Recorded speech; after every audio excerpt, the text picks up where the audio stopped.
Gwa ha ha ha ha ha ha. My name is Amy too, and welcome back to Synth. Same as last video, I'm going to be doing more of this. Maybe a couple more weeks I'll continue the alphabet one. But I'm sure next time I'll do something besides this. Amy too discovered the secret to making chocolate fudge in 1960. She called it the greatest candy recipe ever. When her husband discovered it, she named it the greatest candy recipe ever. Of course. What makes it great? The secret, of course, is baking soda. It is.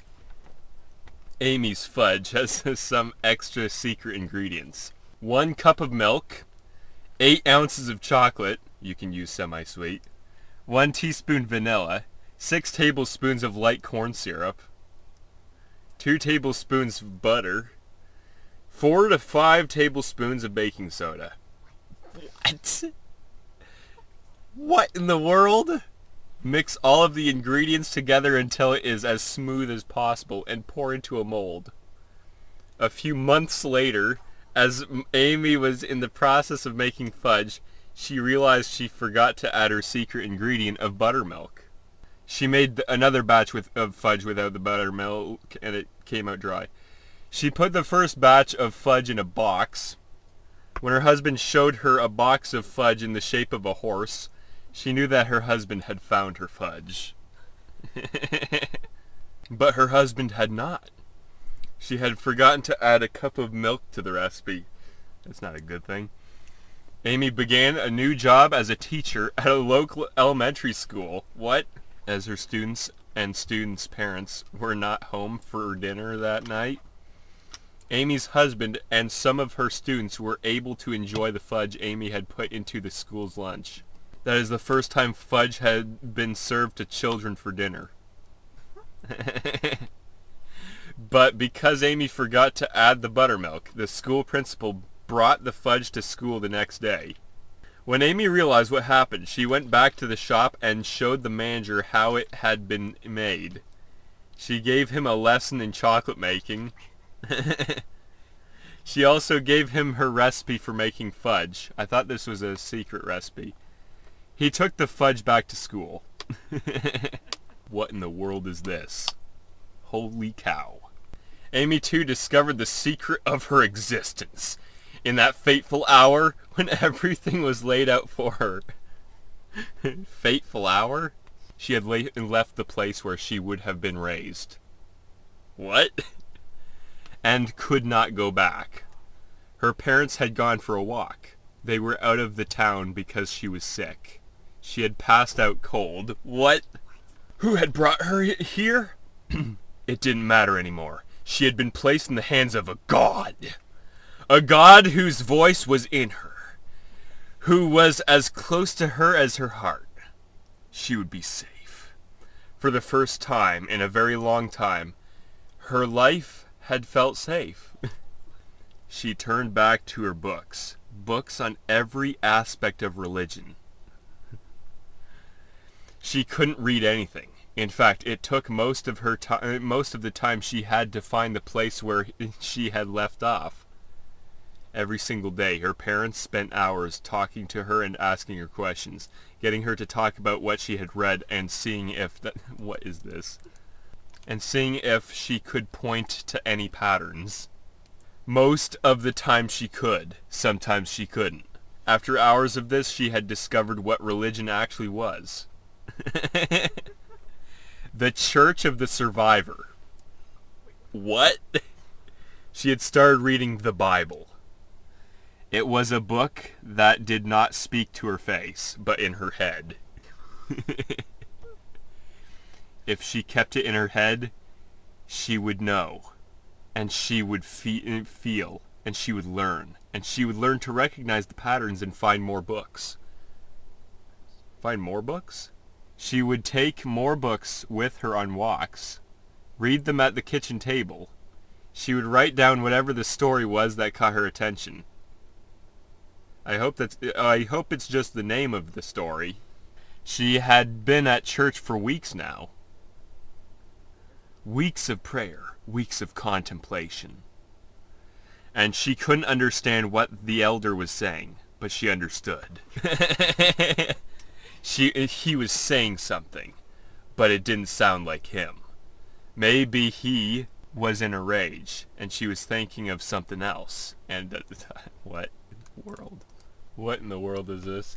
Moon was driving his car on a space freeway when suddenly something hit his car. He stopped to inspect his damaged car. Someone had fired a crossbow at him and shot the car to pieces. What in the world? Leaving him stranded. He tried to flee, but more missiles were fired at him. This is a missile crossbow? He managed to escape. However, he was hit by a truck. What in the world? The space police came to investigate. They took him to a lab. What? The police then explained the situation. The space freeway is a dangerous planet. Wait, it's a planet?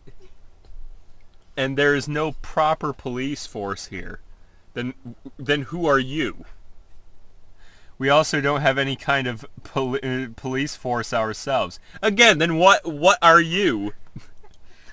We have to deal with a lot of issues ourselves. Our main problem is that the inhabitants of space have no fear of humans, and many species can't be found anymore.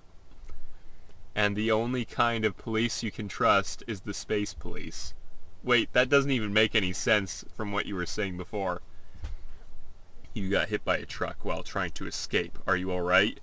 Yes, no, I'm fine. But I think I was hit in the head. Yeah, clearly you were. And it's hurting me. I thought I was hit in the head and I was fine, but now I can't remember anything. Oh, it's your stereotypical amnesia episode. You know, like all TV shows must have. How long did it take you to recover? 2 months. I could barely talk. My mouth feels numb. They've done a blood test. They have found 2 different kinds of weapon. What? 1 bullet? I haven't seen this kind of weapon in my life. What in the world? Alright, the police know the cause. It must have been dangerous. It must have been dangerous place where you got shot. There is no doubt that the police would know everything about it. For this kind of incident, no one would even think of investigating. But if there was a space hospital, why haven't they given you treatment?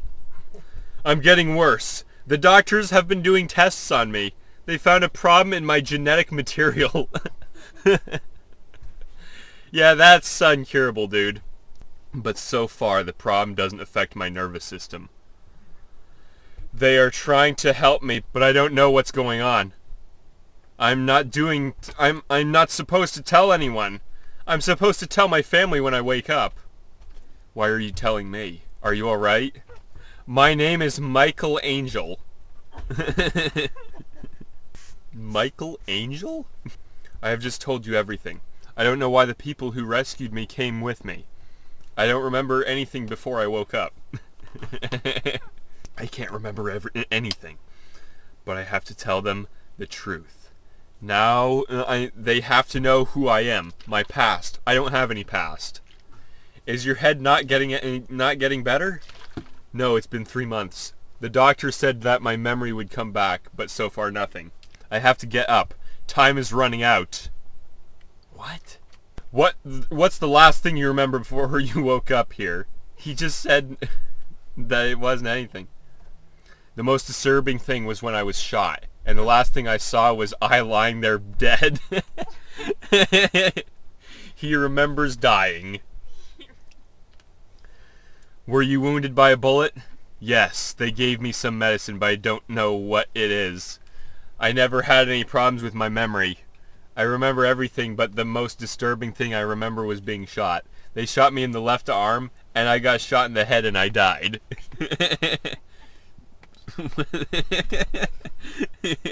Are you awake now? Yes, I'm awake. Do you remember anything before you woke up? No. What happened to your arms and legs? They died. I was lying there dead. What? How long have you been unconscious? For a while. I can't tell you exactly. You have given your relatives money, and I'm sending you some food and medicine. It's not enough. I have no clothes. And I have no medicine. I have no cell phone. I'm supposed to tell... What is this? I'm supposed to tell them what happened. Do you have a cell phone? No, there's no cell phone here. What happened to your memory? I just woke up. I am afraid, and also regret, the boy has been driven mad and without a face. But I don't know what to do with him. Why did this happen? What have I done to him? How do I explain to the parents that their son is dead? You don't remember what happened? I don't remember anything. You remember your address? No. Can you walk? I can't walk. I have a spinal injury. I can't take you. You can stay here for 3 or 4 days and we'll figure something out. What in the world was that? Moon was driving his car on a space freeway when suddenly a black comet was speeding at him. Moon knew he was about to die, so he prayed to himself. Oh God, please don't let me die. I will go to hell if you let me die. I don't want to die. I'm so scared. I want to live. I don't want to die. But instead of flying right past him, the comet struck his car from behind, and it wasn't what he wanted. I was hit by a car from behind, Moon remembers. The driver stopped and asked me, "Are you all right?"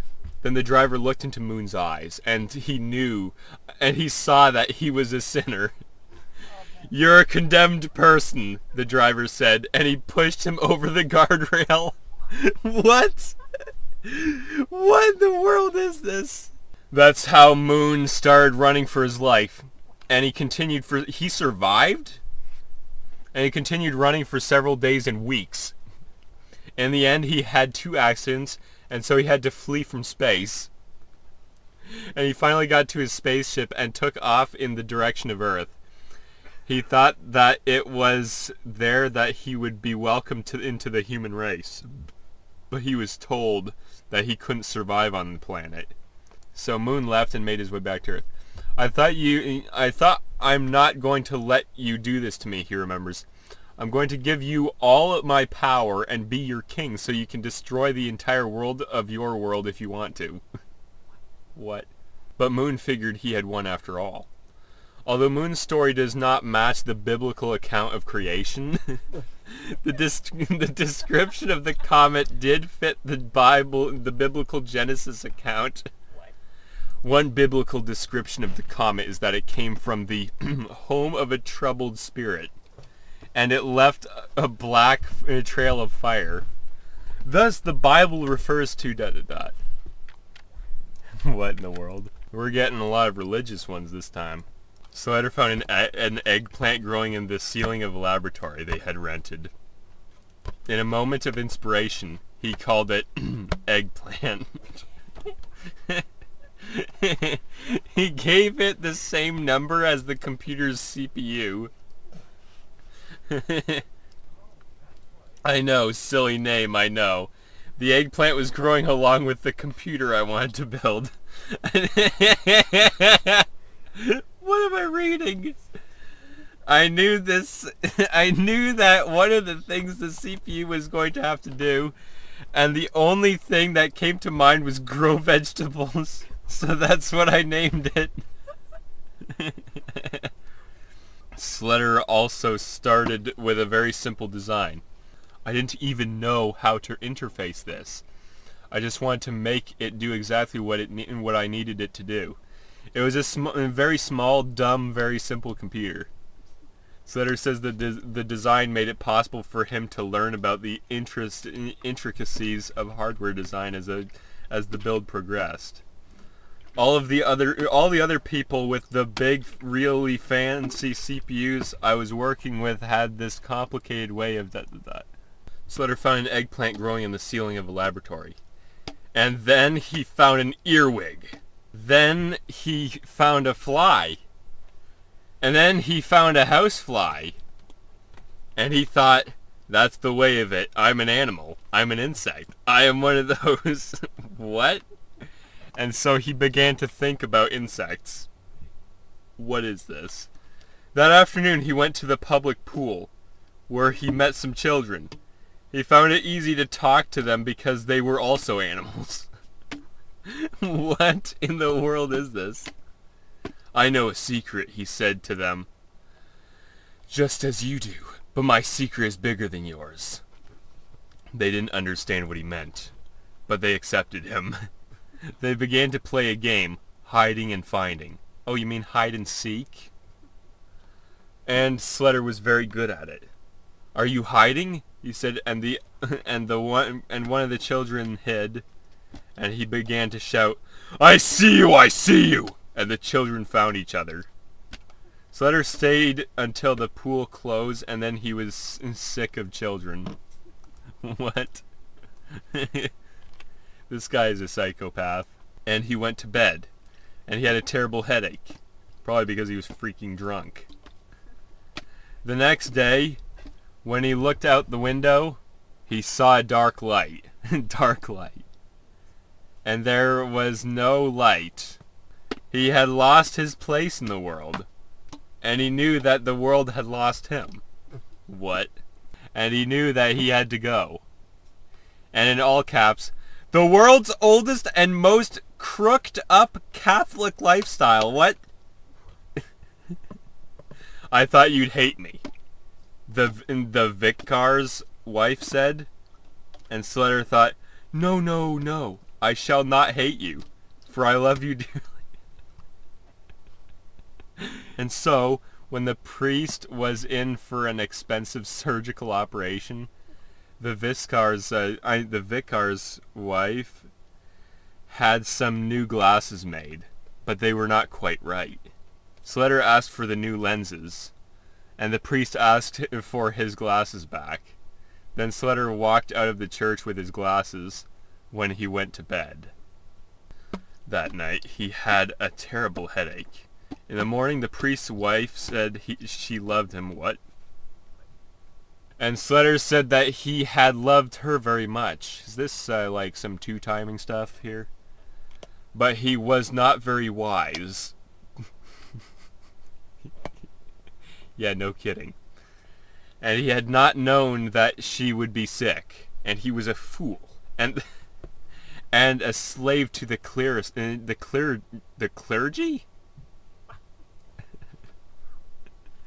And he had been jealous, and he had been bad. And then he was dead. And so the next day, he left home. Wait, he's dead. Left home, and he walked through the countryside. The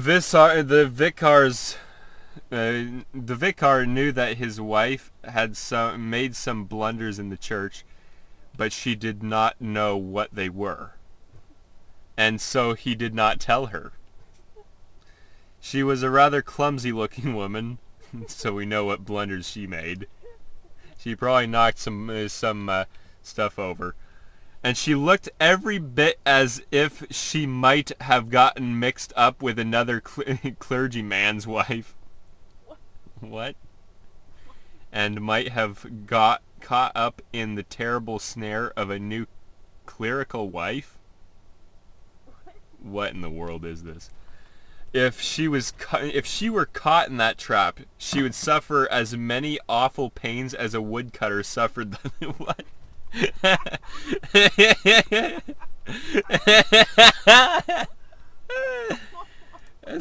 I'm curious now. As a woodcutter suffered in summer, if he got caught in a wood.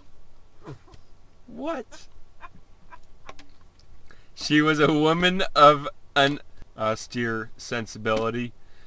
She was fairly careful, and she was very strict about discipline.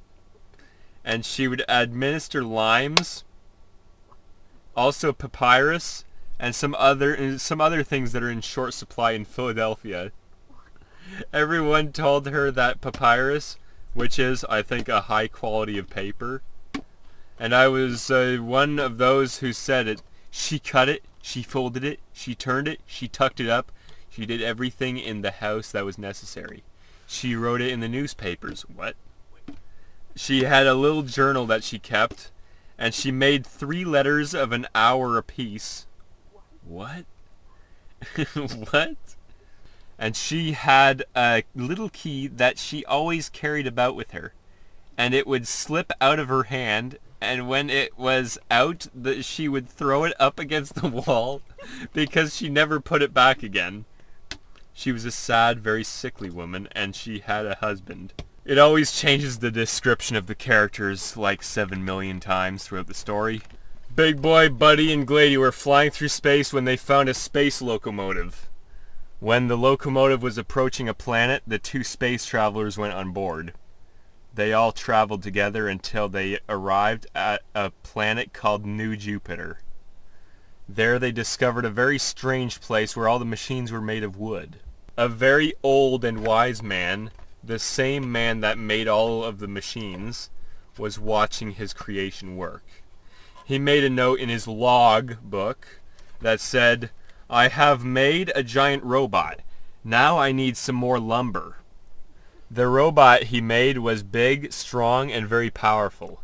He was the strongest man in the universe. What? The giant robot made by the old man named Robotron. At first, the robot was a little scary to Glady and Buddy. He was so strong that they had trouble getting close to him. But as Robotron got used to them, they were very comfortable with him. Robotron kept them safe all the time. He made them all smile. Robotron was able to solve any problem that they could imagine. It could even take care of their baby back home.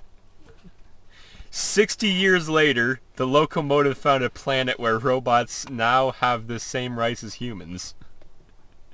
What? People began getting concerned when they noticed that robots were walking around without any hair or clothes. Robots became very thin, and there was a big gap between their chest and the front of their head. They believed that robots had died out when the space passengers left and the giant robots came into being. What in the world? They believed it to be because of the space passengers. During a space race in the past, the locomotive and their engine were accidentally left behind on another planet when the astronauts departed from the Earth. After 30 years, they returned to Earth on another locomotive. So to thank the locomotive for the 30 years that... What? It really gobbled up the space locomotive. I'm surprised it didn't go on to Galaxy Express 999. So to thank the locomotive for the 30 years they had spent living on the other planet, they decided to help them. They got the money from a fortune teller to pay for the locomotive. The locomotive left its planet to come back to the Earth, but as soon as the locomotive touched down on Earth, a cloud of smoke began to form. It looked like a giant was shooting out of the locomotive's back, and it was covered in blood.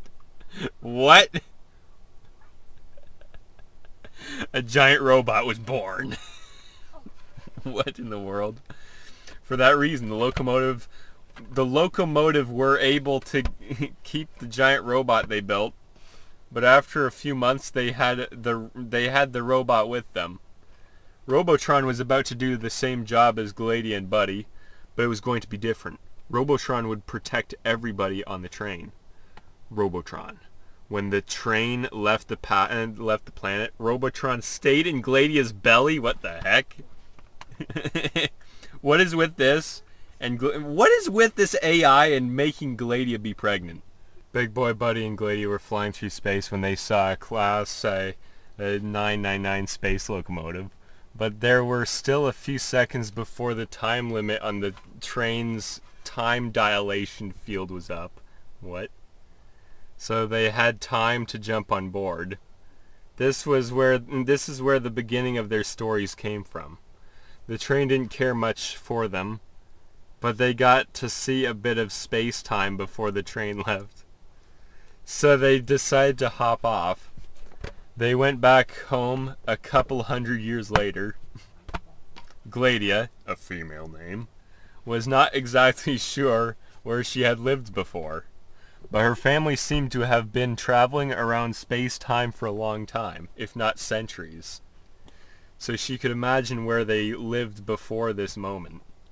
As for the big boy, she was sure that they were from a human colony somewhere in space, maybe even from Earth. She couldn't know for sure because she was only 6 when her parents and grandparents had left her. What in the world? It is also unclear why they were traveling on this train. They don't even know if this is one of the many trains or not.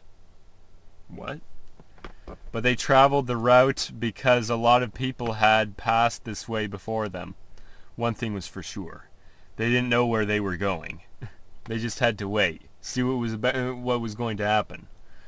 So this means that Earth was once occupied by 3 races. A single species, a single civilization, or perhaps 2 separate species. It could not be anyone.